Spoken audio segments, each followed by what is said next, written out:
বাংলাদেশের প্রত্যেকটি অঞ্চলের যে সম্ভাবনা আছে সেটাকে মাথায় রেখে বাজেট করা হয়েছে এবং সেই সম্ভাবনাগুলোকে আমরা কিভাবে কাজে লাগাতে পারি।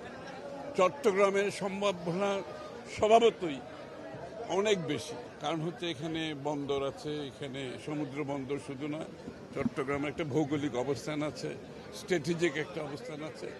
সব কিছু মিলিয়ে চট্টগ্রামের সম্ভাবনাকে মাথায় রেখে আমাদের পরিকল্পনায় অনেক কিছু আমরা নিয়ে আসছি। এখানে আমরা 600 একর জমি নিয়ে ফ্রি জোনের, নদীর ওপারে ফ্রি জোনের একটা সিদ্ধান্ত নিয়েছি।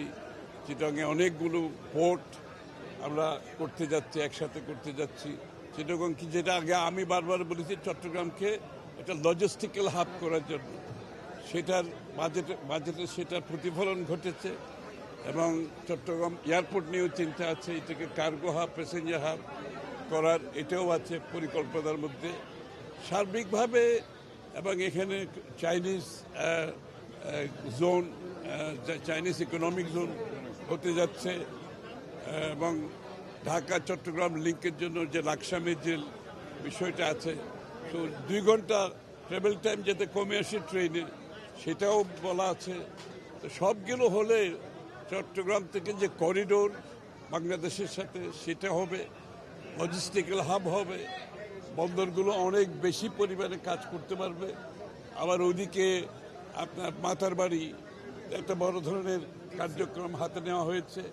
সব কিছু মিলিয়ে এই অঞ্চলে যে অর্থনৈতিক সম্ভাবনা আছে, যে লজিস্টিক্যাল সম্ভাবনা আছে, সবগুলোকে মাথায় রেখে বাজেটে পরিকল্পনা করা হয়েছে। এটা তো দীর্ঘমেয়াদী ব্যাপার, এটা কয়েক বছর সময় লাগবে।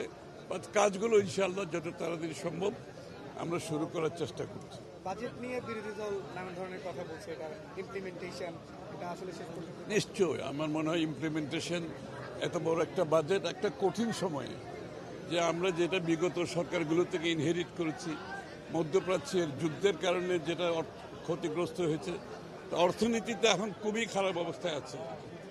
যেটা আমরা পেয়েছি, এখান থেকে আগে বেরিয়ে আসতে হবে, এই ভঙ্গুর অর্থনীতি থেকে বেরিয়ে এসে স্থিতিশীল করতে হবে, তারপরে সম্ভাবনার দিকে যাব, তারপরে অর্থনীতি তার যে আমরা এই যে প্রসপ্যারিটি যেটা বলতে, সেটা শুরু হয়ে যাবে 3য়-4র্থ বছর থেকে হয়ে যাবে ইনশাআল্লাহ।